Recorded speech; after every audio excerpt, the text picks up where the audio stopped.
Hello listeners, Mark here with another SLP show, and it's about time we caught up with our friend Nate from Rugby League in America podcast. The USA RL season is reaching its climax next weekend as the grand final takes place between the Jacksonville Axemen from the south and the Brooklyn Kings from the north on the 25th of August.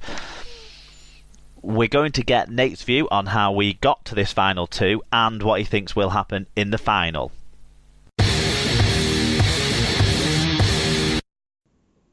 So, Nate, you're back on the Super League pod from the Rugby League in America podcast. How have things been for you this year so far? They've been fun. Thank you for having me back on. I promise I won't lose my mind this time like I did last time and go crazy on rants. But no, it's been great for the season. It's been great, and just for the podcast overall, I've just been having a lot of fun with it. No, that's brilliant. We'll talk a little bit more about your podcast later on, but we've got you on to talk about the USARL Grand Final, which is going to take place on the same day as the Challenge Cup Final. It's between the Jacksonville Axemen and the Brooklyn Kings.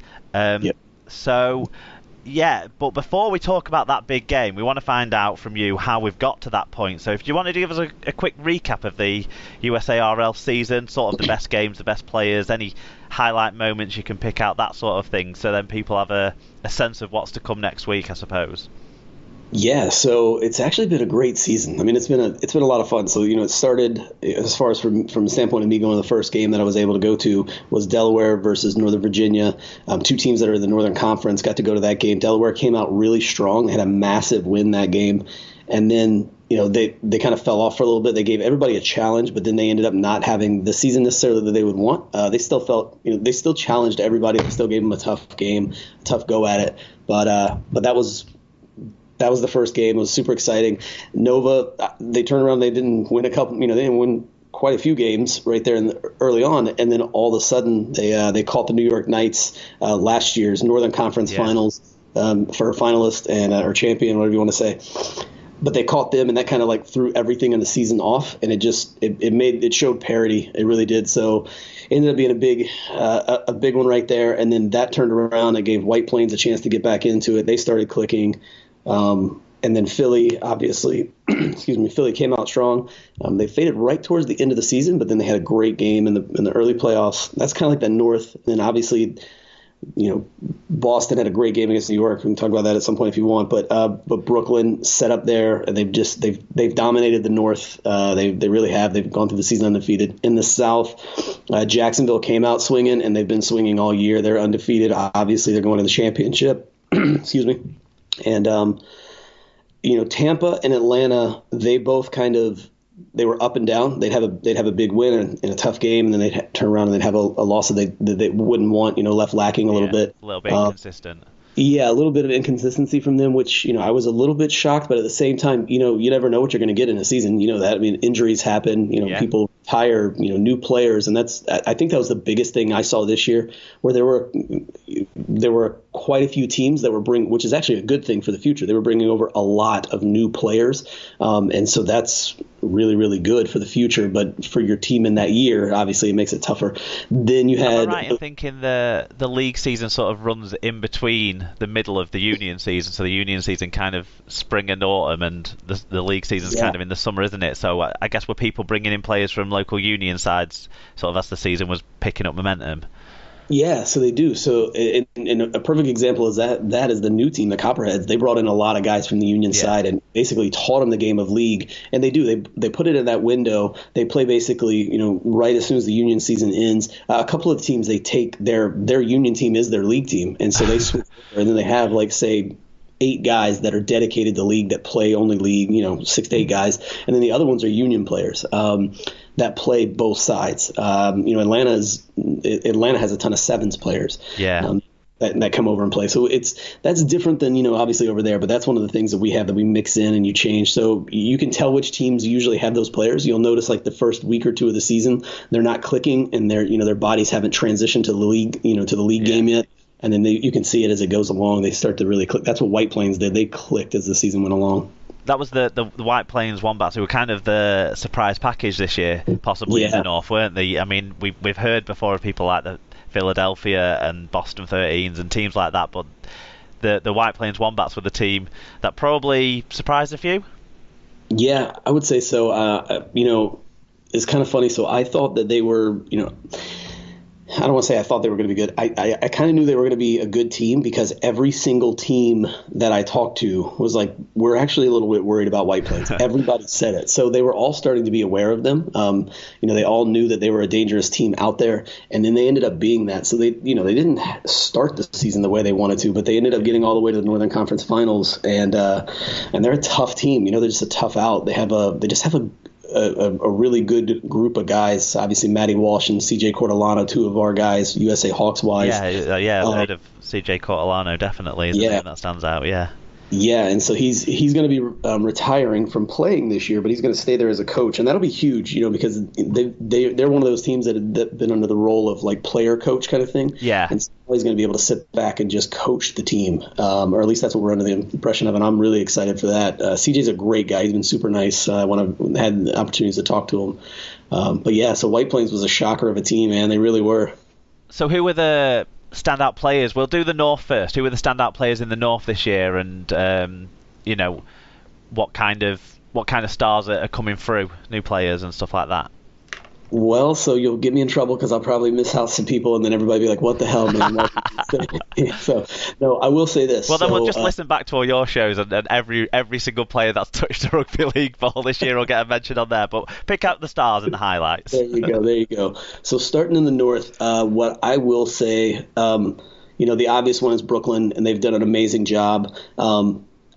I actually want to say, like, from a Brooklyn standpoint, and you guys are going to see this if you watch the USARL National Championship, you will see the back line. I mean, the entire back line. So they've got Samuel Smith and Jamil Robinson, and they've got Brandon Anderson.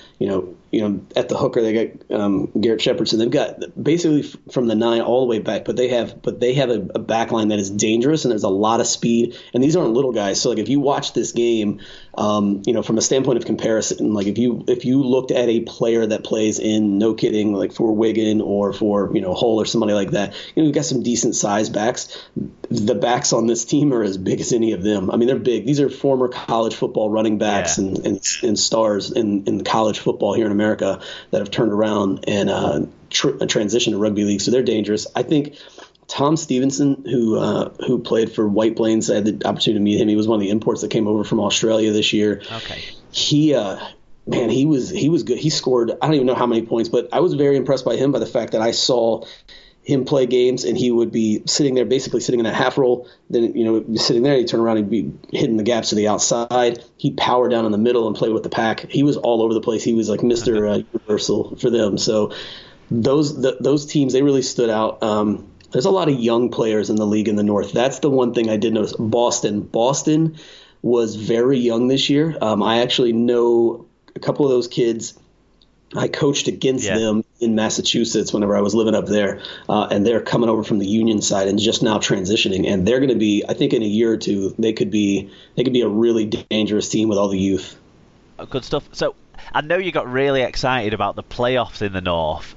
You mentioned the New York Boston game. Was that in the first round of the playoffs? Am I right in thinking? Yeah. And then obviously through to the semi-finals last week, which was the White Plains Wombats playing against the Brooklyn Kings, weren't they, or the conference final? But yeah, so talk about those games in particular, because I know those were games you were really excited about on your own show. Oh my God! Listen, I will say this: the playoffs started the right way. The New York game. So Boston did not have the season they wanted. They didn't get where they wanted to be until the very end, and they came into that game clicking.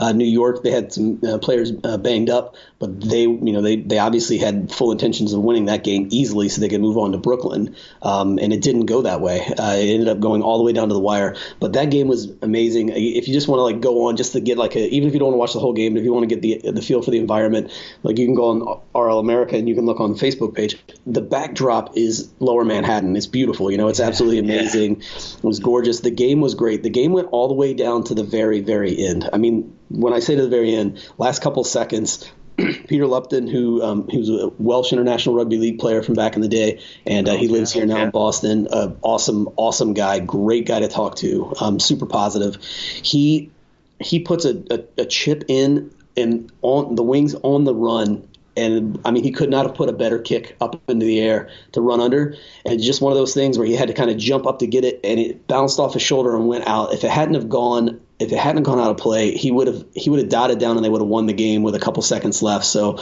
mistakes happen. That's part of it. But it's from the very excitement. Yeah, exactly. From the very beginning all the way to the end, it was amazing. And then I don't know, the game between White Plains and Philly, that was a massive game. That one I was really, really happy that I got to go to that game. They were just powering into each other. That was basically 80 minutes. Like, have you ever seen those competitions? If you haven't, please go watch it. It's ridiculous. You'll love it though. Those competitions where like guys just stand there and like slap each other in the face and see who can handle it. Like, that's basically what that was like. That game was like a physical encounter then. Yes, there's two teams just sitting in the middle of the field, just smacking each other in the face over and over and over again. It was brutal, but there were like 2 line breaks for scores, and other than that, it was 80 minutes of just grinding the ball right down the middle of each other. So that's sort of the standout games and standout moments in the North. Obviously, it was a really exciting and tight playoff race in the North. What about the South? The Axemen completely dominated, but who else put some exciting games together? Who were the other star players outside of the Axemen side? Well, so as far as taking away the Axemen, because I know we're going to talk about them, but taking away the Axemen, from a standpoint of a season being excited, they didn't win any games, but the Copperheads being a new team, starting 6 weeks out and building an entire a roster, finding a place to play, supporting everything. Getting your uniforms. I mean, everything that goes into building a team, they built it in 6 weeks, and then to actually show up at all these places and play. And even though they didn't win the games, they were just like, everybody was appreciative they were there, and they worked hard. And so I'm excited about the future of them. Let's put it into context a little bit, because how many teams were in the South? Was it 6 teams in the South this year? Or No. So there were 4 this year. 4 in the South this year, and they're spread over quite a big distance, really, aren't they? Because Florida's one of the longest states to drive along. Yeah, absolutely. And it goes up into Atlanta as well, in Georgia. Yeah. So that's quite a trek for these guys, going and losing every week. Making you're all talking these 10 hours trips across the states. Yeah. Yeah, it's 10 hours basically, give or take. But if it's 10 hours essentially from where the Copperheads are to Atlanta. So it's either flying, and keep in mind, these guys are doing this on their own dime. So it's either flying to this place or getting in a car and driving through the night to get to a game and playing a game and busting your ass on a field, turn around and go back so you can get back to work by Monday. And it's amazing to me that all the teams do this, especially in the South where they really are spread. The North is, for the most part, inside of, say, 6 to 8 hours away. A little bit easier to travel around. Population density is a little bit closer together, isn't it? Yeah, a little bit.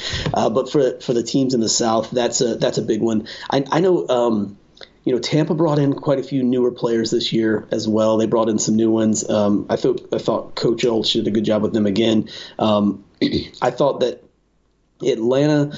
So Atlanta was one of those. To me, Atlanta is the most dangerous team because they were up and down this year. But I thought the Cowley brothers from over there in Wigan, originally they both played Union here in the States. Life University, which is a major rugby club. But they played, and then they obviously came back to the league side. You got to meet those guys, didn't you, at one of the games you went down to? Oh God, I did, and I'll tell you something funny about them. But those guys did a great job of controlling that game. Sam Calley's one of the USA player pool guys for the USA Hawks, but they did a good job. They have so many guys that came over and transitioned in from sevens this year that when they actually get another year under their belt and they come over, they're going to be dangerous. I don't expect Atlanta to be anything but a contender next year. They've just got those players. Like Terrence Williams is another one of their players that I really like to watch Terrence play the game. He's not he's slightly taller than me, which is to say he's not that tall, but he's built like a brick shithouse, and he's like compact, but he can run, he's fast on the outside, he can hit in the inside, he's not afraid to put his head down and get in there. There's just a lot of good players. Real funny on Atlanta. So this will let you guys know. So it's the Atlanta Rhinos. For anybody that doesn't know, it's the Atlanta Rhinos is the name of the team. Sam and Joe Calley, coach, both of them play, and Joe's also a player coach. They both play from Wigan originally, and they're